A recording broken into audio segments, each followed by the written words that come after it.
Hola a todos, bienvenidos a Palabra Libre, bienvenidos a este espacio que desde la editorial Palabra Libre hacemos para todos ustedes, para todos nuestros lectores libres. Estamos muy contentos de saludarlos hoy. Yo soy Mariana Rubla, hago parte del equipo de Palabra Libre haciendo todos los asuntos de gestión cultural. Desde Palabra Libre estamos muy interesados en que la lectura se vuelva una experiencia de verdadera libertad, entonces por eso hacemos todos estos encuentros. Palabra Libre crece este año, crece un montón. Les contamos y les adelantamos que desde ya van a poder acceder a todos nuestros libros en formato físico. Muy pronto los vamos a tener. Yo por aquí tengo una sorpresa, lo tenía al revés, y es que El Niño de Agua y las Mariposas ya está en formato físico, o sea, ya lo pueden conseguir en todas las librerías, del escritor Daniel Humberto Pemberti. Les comparto unas ilustraciones espectaculares que tiene este libro. Miren por aquí estas ilustraciones tan divinas que hizo Paula Vargas. Y bueno, Palabra Libre sigue creciendo. Hoy tenemos un evento súper especial, muy, muy bello. Un artista plástico haciendo ilustración editorial. Hace parte de nuestras masterclass, nuestros talleres breves a través de estas plataformas.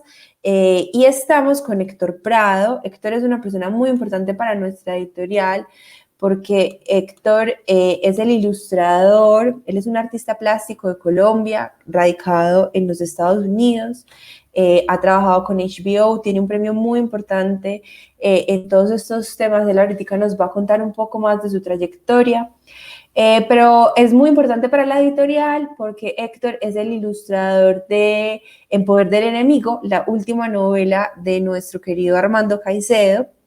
Hicimos un conversatorio muy interesante con él donde hablamos del detalle de toda esa ilustración. Los invitamos a que estén atentos a nuestro canal de YouTube. Ahí van a poder verlo, van a poderlo revisar, revisar toda esa información pues que sacamos ese día. Pueden ver y volver a nuestros contenidos, no solamente a ese, sino a todos los contenidos que desde Palabra Libre hemos venido desarrollando. Y bueno, para no quitarle el protagonismo a Héctor Prado, artista plástico, vamos a darle ya entrada para que él nos cuente un poco más de su obra y para que nos cuente este micro taller en qué consiste. Yo voy a estar muy atenta a todas las preguntas que ustedes tengan, el chat queda abierto y si la pregunta yo siento que es así como súper importante, yo voy a interrumpir a Héctor para meterla, pero si sentimos que es una pregunta que puede esperar hasta el final, vamos a esperar hasta el final para que todo nos quede muy organizado. Héctor, bienvenido y muchas gracias por estar con nosotros hoy. ¿Cómo estás? Muchísimas gracias, Mariana, por la invitación. Una vez más, muy contento de que la gente esté interesada en escuchar de qué se trata este mundo de la editorial y sobre todo de la ilustración editorial. Héctor, ¿por qué no nos cuentas, para los que no te conocen, un poquito de tu trabajo, cómo llegaste a este mundo de la ilustración editorial? Y bueno, no, yo creo que ya ahí sí te dejo con esa pregunta. Un artista plástico haciendo editorial, ¿qué carajos está haciendo un artista plástico cuando decide meterse en el mundo de la ilustración editorial? Bueno, para responderte a esa pregunta, tienen que conocer un poquito de mi background, de mi pasado, mi profesión, ¿no? Yo vengo del mundo publicitario y del marketing. Esa ha sido mi base, la base de muchas cosas. Entonces, antes de ser artista plástico, pues era diseñador gráfico. Y también fui director y fui guionista y hice muchísimas cosas en el mundo publicitario. Así que me encontré con una vida llena de diseño, lleno de arte, lleno de composición, de artistas por todos lados, ¿no? Entonces me enfoqué muchísimo en lo que era la ilustración, el diseño gráfico, el arte digital, pero muy en el fondo de mi corazón, muy, muy en el fondo, el arte era lo que me llamaba, ¿no? Entonces me di cuenta que sí, yo vivía mi profesión gráfica, pero mi pasión era el arte. Así que llegó un momento en que evolucionó tanto que me salí de ella, me salí del box, del cuadro donde estaba en este mundo de pronto completamente publicitario de ventas, que se trataba de eso, que tenían objetivos de ventas y muchas cosas. Y me salí un poquito de eso y me fui ya a tener conexiones emocionales con el consumidor, con la gente, y es ahí donde empieza el mundo del arte. Y yo lo voy a explorar un poco con algunos ejemplos que tengo gráficos que traje para presentarlos hoy al público. Bueno, Héctor, entonces te dejo con todo nuestro público. Bienvenido y bueno, muchas gracias. Recuerden que están abiertas todo el canal para todas las preguntas que tengan. Y bueno, bienvenido. Gracias. Bueno, muchas gracias. Primero que todo, quiero contarles que lo que van a ver es una presentación que prácticamente resume un poco todo lo que hago yo en el mundo de las artes gráficas y en el mundo del arte, en el mundo del arte editorial, y así se darán cuenta que es como un resumen. Así que, bueno, ya contestamos la primera pregunta, ¿no? Un artista plástico haciendo ilustración editorial. Y la respuesta que le puedo decir es, ¿por qué no? ¿Quién puso la regla de que no se podía hacer? ¿Quién puso las reglas de decir que las cosas son separadas una de otra? Yo creo que de esto se trata la creatividad y la belleza del arte, ¿no? Es cuando tú rompes las reglas. De eso ha existido a través del tiempo en la historia del arte.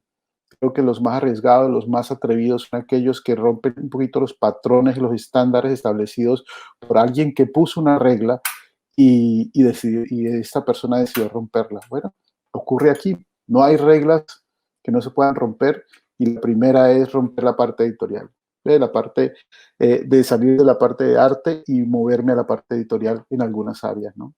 Eh, ¿Por qué hablo de esto? Porque a través de la historia del arte hemos visto grandes artistas que lo hicieron. Por ejemplo, estamos hablando de Leonardo da Vinci, que además de pintor, escultor, también hacía armas de guerra, ¿no? Inventó el tanque de guerra, inventó la ametralladora, inventó una serie de cosas. También trató de crear un aparato que podía volar. Entonces, ¿de qué se trataba él? ¿Que era solamente un genio que rompía reglas? ¿O que me dice, por ejemplo, de Miguel Ángel Buonarroti? Miguel Ángel Buonarroti también era escultor, era maestro de obras, era pintor, ¿no? Entonces, yo creo que en esencia lo que tenemos todos es creatividad dentro de nosotros. La creatividad es el core value, es lo que le dicen que es la parte más importante de todo artista, ¿no? Así que de eso se trata. Poniendo un poquito de ejemplos, voy a ir haciendo un recorrido por lo que yo logré en el pasado y hasta lo que estoy haciendo en el momento. Así que les voy mostrando. Primero que les quiero decir es, para llegar al arte editorial, obviamente tuve que pasar por lo que es el arte de la observación. Sí, es la observación a la que la gente tiene que enfocarse para poder crear cualquier cosa, cualquier cosa en el mundo del arte o en el mundo de la música o en el mundo de la escultura, en el mundo de la literatura, cualquier mundo, siempre el arte, la observación. Tienes que empezar a observar qué es lo que ocurre alrededor de tu vida, qué es lo que ocurre alrededor de la sociedad, del país, no solamente a nivel cultural, sino también a nivel político, a nivel económico. Entonces son áreas donde las que tú te sientas y observas. No se vale mirar, lo que se vale es que observes.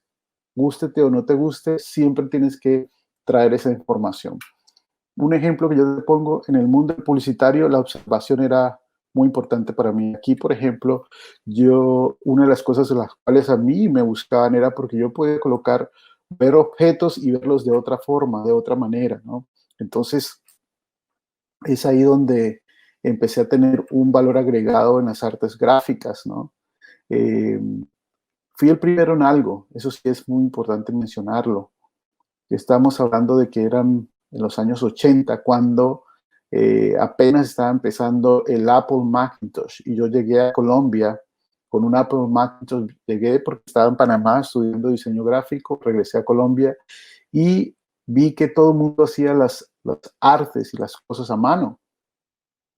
Entonces lo que yo decidí fue empezar a hacer las cosas más digitales. Por primera vez la gente empezó a ver un pequeño computador donde yo podía hacer un logo en 5 minutos o podía hacer una composición de una portada para una revista o para un libro, para algo en otros 5 minutos, rápido, enfrente del cliente. Eso no sucedía en esos tiempos. En esos tiempos se pedían semanas y se pedían hasta meses para poder elaborar o desarrollar una portada o un aviso de revista o un póster. Así que el mundo digital empezó a crecer dentro de mi trayectoria y logré este tipo de cosas. Aquí podemos observar que algunos de los clientes, por ejemplo, le encantaba cómo yo podía coger su producto y humanizarlo. He ahí el cambio. Cómo se humanizan los objetos, cómo se humanizan las cosas. Eso hace que la gente tenga otra perspectiva, otra mirada interesante en el mundo gráfico. Siguiendo y continuando con esto, entonces empecé a hacer otro tipo de experimentos, ¿no? Entonces dije, no, ya pasó el tiempo, ya todo el mundo se estaba metiendo digital, ya todo el mundo estaba manejando las computadoras, ya venían los software cada vez mejores.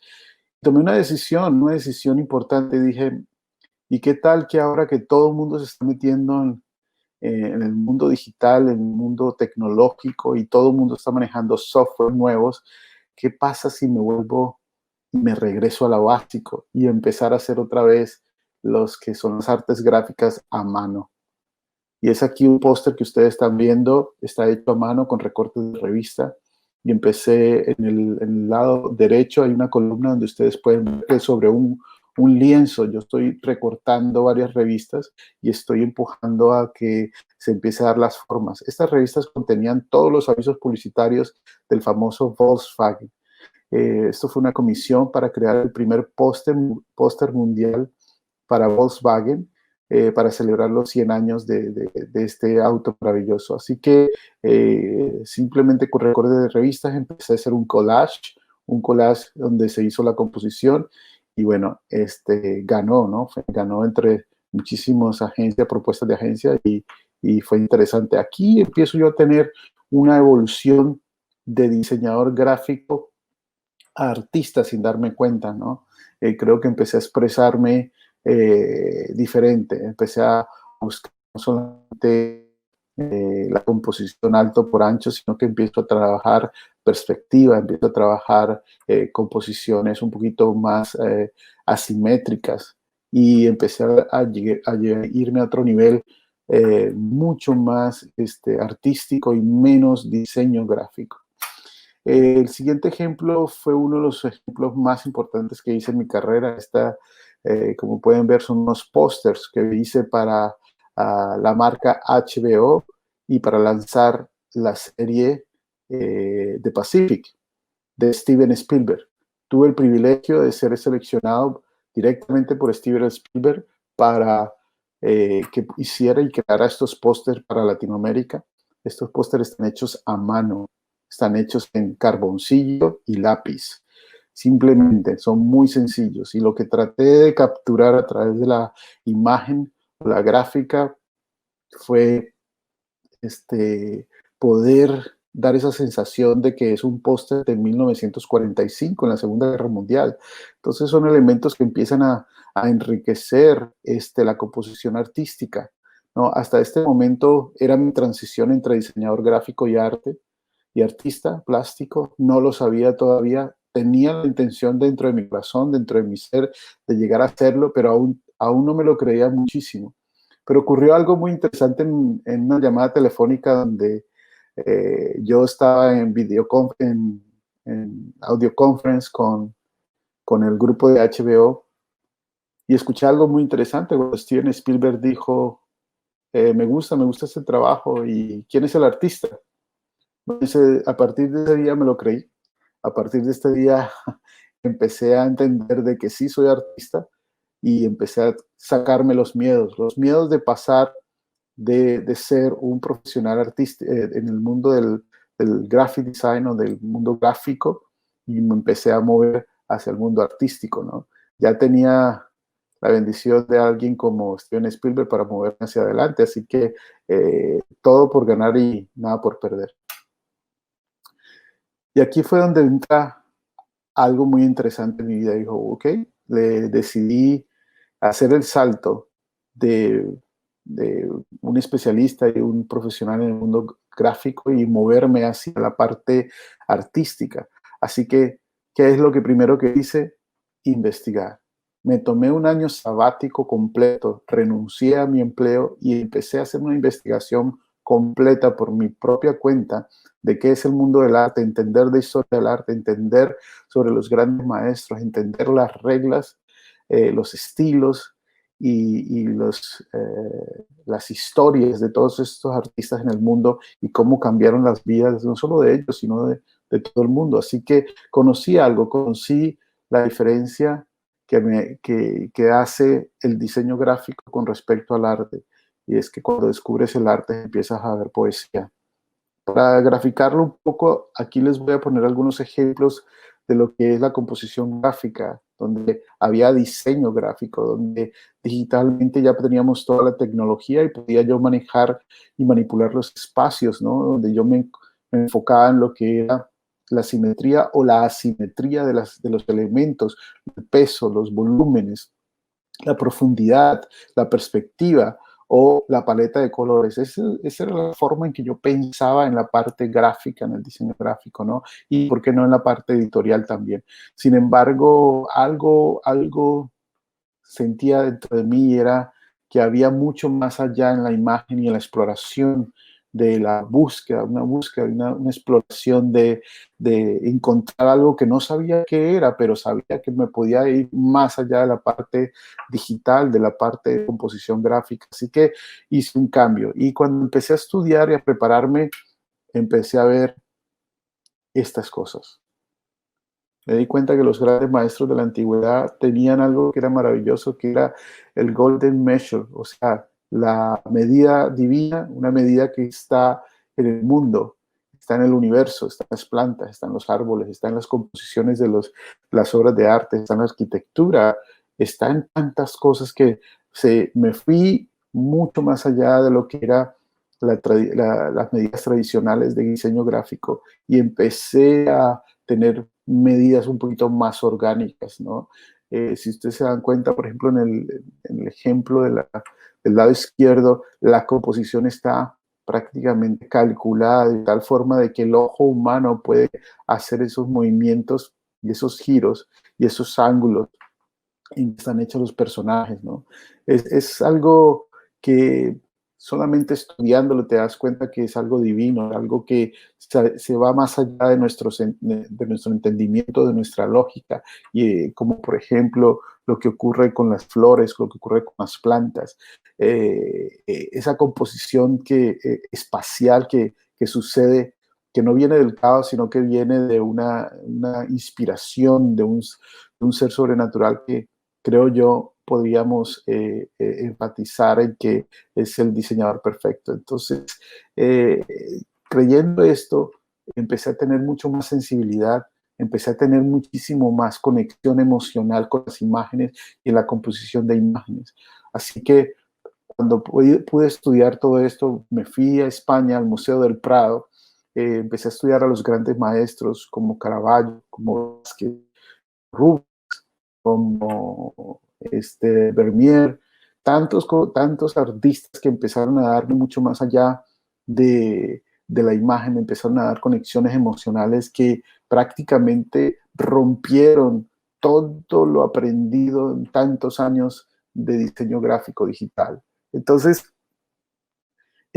rompí las reglas, rompimos las reglas con algo que de pronto trascendió mi estilo, trascendió más allá de pronto de mis creencias como buen diseñador gráfico y volví a empezar de cero. Así que pensé y empecé a crear nuevas cosas. Teniendo los conocimientos de diseño gráfico y teniendo las conexiones emocionales que podría lograr eh, con el arte, decidí hacer una fusión y empezaron a salir cosas como estas. Esta fue uno de mis primeros trabajos hechos a mano, aunque parecen digitales, no son digitales, están completamente hechos a mano, donde manejé lo que era la simetría o la asimetría, el manejo de las imágenes con geometría, y quería hacer posiciones interesantes, de las cuales en el tiempo en que yo las hice, muy pocas personas lo estaban explorando, ¿no?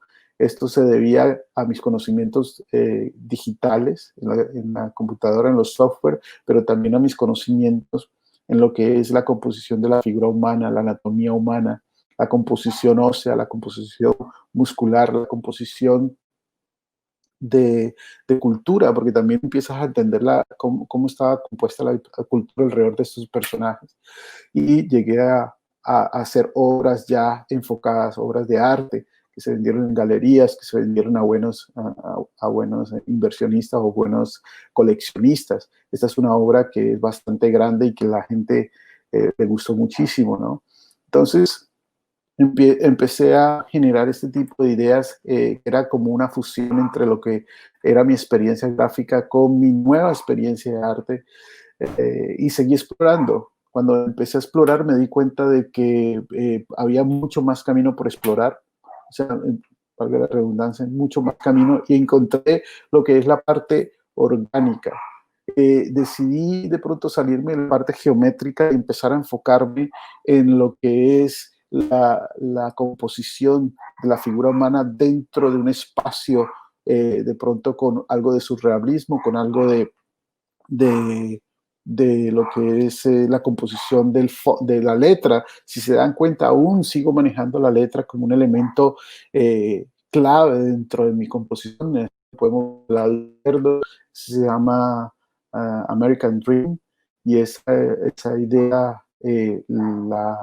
la hice en un sketch y en un boceto cuando fui a recibir la ciudadanía de aquí de América, y después de esto la hice la composición en una obra grande, y bueno, fue maravilloso. Hoy está expuesta aquí en una galería muy importante de aquí en Miami. También del lado derecho pueden ver la obra que pinté para Coconut Grove Art Festival, que es el segundo festival más grande del mundo y el primero aquí de los Estados Unidos. Entonces, pueden ver la evolución, pueden ver una composición de, de lo aprendido con lo nuevo que estaba haciendo. Ya empecé a tener diferentes estudios, diferentes técnicas, el manejo a otro nivel de los elementos gráficos de la composición. Así que ahí van viendo mi evolución. Y después, obviamente, llegué a todo lo que es la búsqueda. Creo que hay una búsqueda interna de qué tipo de arte puedo hacer, puedo crear. Cuando hablo de una búsqueda, es como cuando un cantante está buscando su estilo. Bueno, exactamente ocurre en el mundo del arte. Cuando yo estoy haciendo una exploración para buscar mi propio estilo, mi propia avenida en el mundo del arte. Así que aquí pueden ver un pequeño portafolio de los trabajos que tengo, desde el arte pop, pasando por el realismo figurativo, yéndome de pronto al surrealismo, y por qué no a la parte geométrica también, ¿no? Así que eh, no hay una, no hay una dirección en la cual yo me deba encasillar, o un box donde yo me quiera meter. Y ahí es donde viene la parte editorial, ¿no? Ahí les voy a contar un poco. El arte editorial. Yo no me considero un ilustrador editorial, creo que es diferente. Y creo que un ilustrador soluciona un problema a corto plazo, desarrolla y crea un libro, pero creo que el arte editorial es diferente, va más allá. ¿Por qué?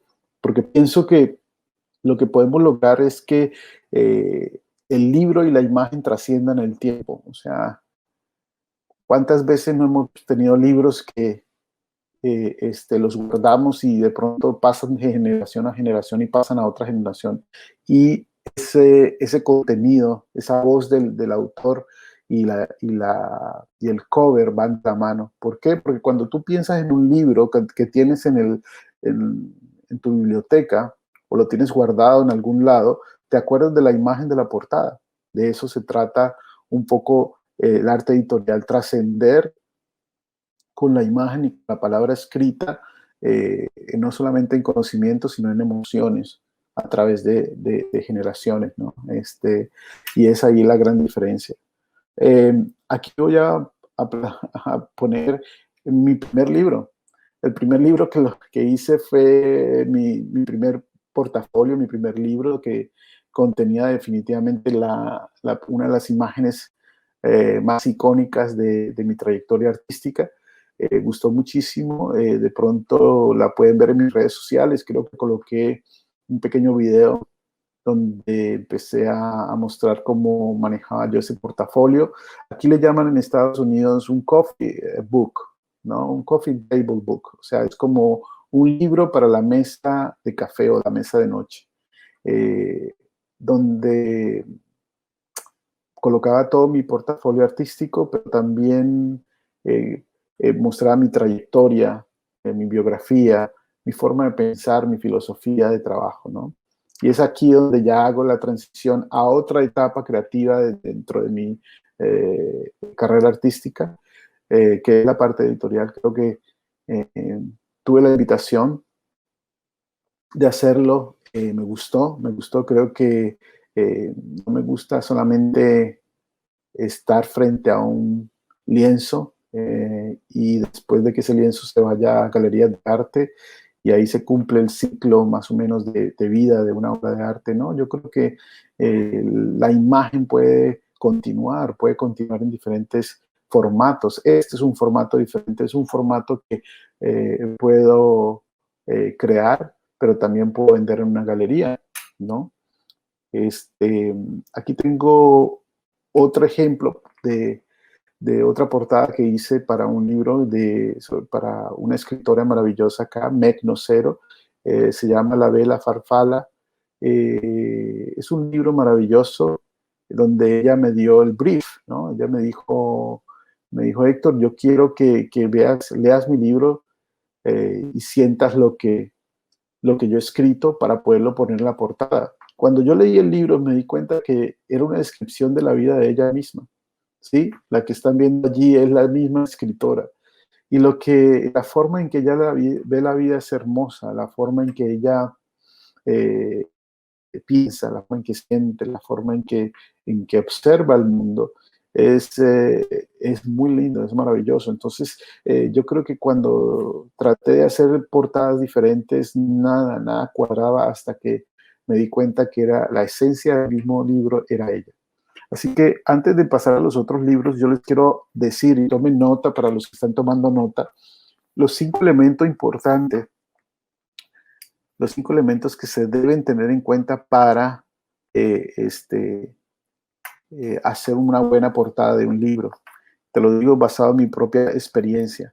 Lo primero que debes hacer es investigar y leer sobre el libro. Tienes que leerte el libro. Tú no puedes transmitir la voz del escritor, la esencia del libro, si no lo has leído. Tienes que leerlo, o por lo menos leer parte de él para encontrar esa voz, capturarla y llevarla a imágenes. Eso es lo primero que tienes que hacer, ¿no?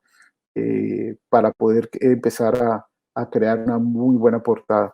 La segunda regla para crear una portada es definitivamente la imagen. Es en la imagen donde puede estar la primera opción de compra de una persona cuando ve la portada. Es increíble, pero hay un dicho que dice, no juzgues un libro por la portada. Yo lo que creo es que sí deberías juzgar un libro por la portada, porque en la portada se puede ver cuánto tiempo, cuánta calidad, cuánta importancia le da el escritor y la editorial a ese libro. Porque si la portada, que es la carta de presentación, lo primero que tú ves del libro, no está suficientemente realizada, o sea, está realizada a la altura que debe estar, a la inversión necesaria, entonces se ve pobre. Y si se ve pobre y de baja calidad, entonces empieza a dar mala connotación al contenido del libro. Por eso es que la portada sí tiene que ser la cara, es la cara del libro. La portada, imagínense ustedes en una librería cuando están llenas de libros, lo primero que ves es el lomo, y ahí viene la tercera regla, y es el título. El título es algo que debe llamar muchísimo la atención, es lo que debe complementar a la imagen. Sacas el libro, lo miras, lees el titular, la imagen y te da una idea de lo que más o menos viene en la parte interior, ¿no? Eso es algo que deberían todos los diseñadores de portadas o las personas que analizan un libro empezar a ver, ¿no? ¿Cómo está esta carta de presentación del libro? La regla número 5, no, 4, perdón, es la composición. ¿Cómo se comportan los elementos dentro de la portada, la imagen, el texto, la tipografía, el subtítulo? ¿Cómo se comportan? ¿Cómo se componen alrededor? Aquí puedo tener otra imagen. Este es un trabajo que hice para un cliente de HBO también para lanzar un libro de Roma, de la antigua Roma, donde está hecho en óleo sobre lienzo, obras que se vendieron en galerías también, pero fueron realizadas, la imagen fue realizada para la portada de este libro maravilloso. Así que es importante cómo son los elementos juegan alrededor de la composición. Siempre se piensa en que debe ser muy simple, pero también hay diseñadores que lo cargan intencionalmente. Así que no hay una regla exacta en la composición, pero sí lo que debe tener es una coherencia, debe tener una armonía entre los elementos para que sea agradable, amable a la vista, ¿no? Y la quinta regla, eh, que es muy importante, es la contraportada. O sea, no solamente te debes enfocar en la portada editorial, sino en la contraportada.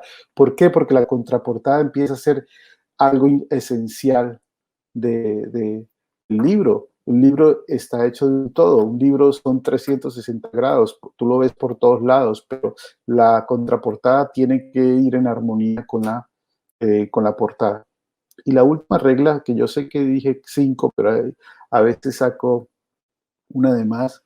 Bueno, este libro, la que estoy mostrando en este momento, es un libro que estoy trabajando ahora, es en el arte de vender, donde voy a empezar a crear, a contar todo esto que estoy haciendo en los talleres, que estoy haciendo las charlas para, en el mundo del arte y para gente que está interesada en entrar en el mundo editorial, en el mundo artístico, pero también en el mundo del diseño gráfico.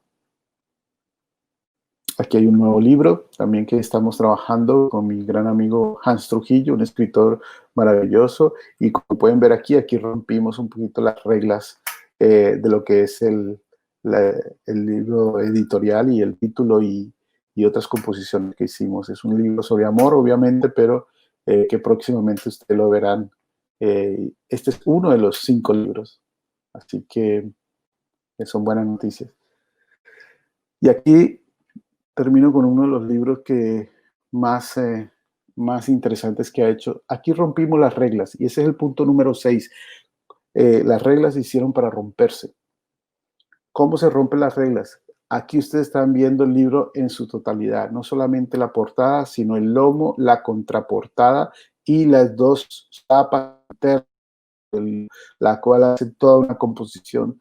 Quiero hablar un poquito de la composición porque es importante. Si ustedes es de forma piramidal, si se dan cuenta, del lado izquierdo va hacia la derecha en una forma ascendente y del lado derecho va de una forma ascendente hacia la izquierda, y todo va a convergir en un solo elemento, que son estos dos personajes de los cuales habla el libro y de los cuales va a ser clave en toda la esencia que se escribe en el libro. Pero todo esto, si esto fueran flechas, todos están apuntando hacia estos dos personajes, y estos personajes van a apuntar definitivamente al titular del libro. Aquí podemos ver cómo se ve el libro en su totalidad, ya en la composición editorial, donde vemos el título, el lomo, vemos, esta es la parte del lomo, vemos la portada, la contraportada y las dos solapas, la solapa izquierda y la solapa derecha, con la biografía del autor.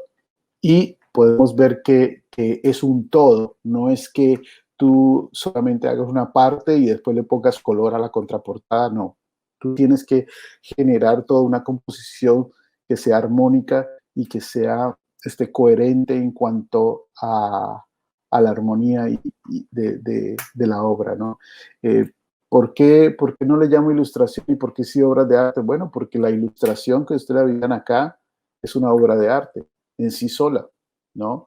Después de que se imprimen los libros, la pregunta es qué sucede con esas obras de arte. Muy fácil, la obra se vende en una galería de arte y se vende para coleccionistas que les gusta este tipo de tema, ¿no? Entonces, ¿cómo se vería al final del libro? Esta es más o menos la portada del libro. Estamos haciendo En Poder del Enemigo, que lo hice con mi gran amigo Armando Caicedo. Fue un brainstorm maravilloso entre los dos. O sea, pensamos, hicimos muchísimo más de casi 15 sketches, 15 bocetos. Dentro de esos íbamos, cortábamos, armábamos, volvíamos otra vez. Yo tenía que hacer una investigación sobre la guerra de Corea. Él me lo explicaba. Él me decía por qué esto no, por qué esto sí. Y fue maravilloso la experiencia que tuve con Armando y me enseñó muchas cosas. Me enseñó muchas cosas, muchos tips que van más allá de la imagen y obviamente yo tenía que respetar. Eh, Aquí estoy en memoria de mi gran amigo Armando Caicedo, que en paz descanse, y quiero dedicar esta pequeña charla a todos nuestros amigos en común y a todos y a su esposa Catalina, que fue parte esencial de que se lograra este libro. Ahí en la fotografía nos pueden ver cómo están los bocetos y los sketches, la cantidad de bocetos que veíamos hechos a mano para poder ver de una forma más realista lo que íbamos a ver. Nada fue hecho digital, todo siempre fue hecho a mano. Y bueno, eso es todo. Creo que Diana, podemos volver otra vez.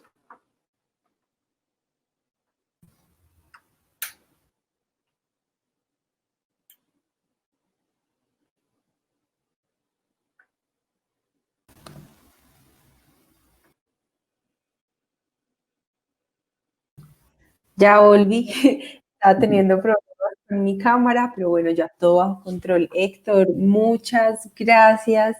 Qué charla tan espectacular. Yo tomé un montón de notas.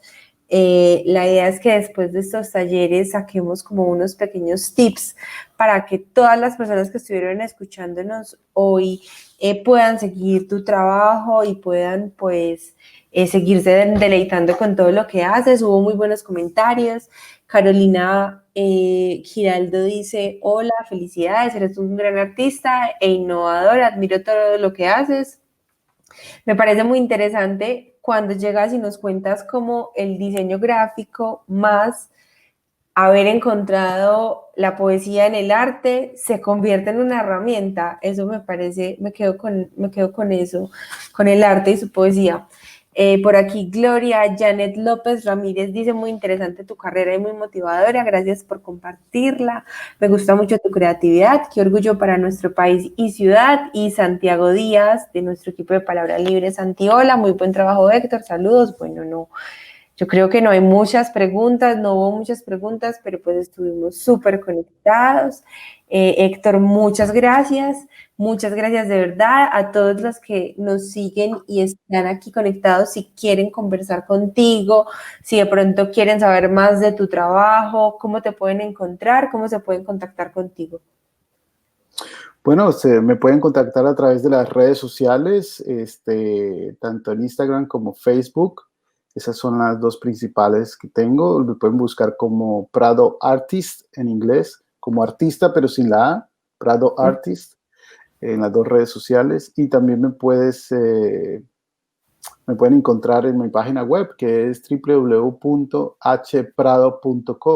Ahí estoy colocando constantemente las nuevas obras que estoy creando, las nuevas ideas, las nuevas creaciones en diferentes formatos, ¿no? Así que les agradezco muchísimo, muchísimo la oportunidad de escucharme, de ver lo interesante que es este mundo del arte, del arte editorial y de las artes gráficas, ¿no? Creo que es para mí ha sido una gran aventura.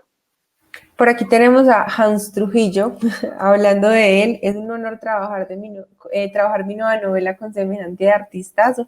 Pues estamos muy emocionados de poder ver cómo queda ese resultado final.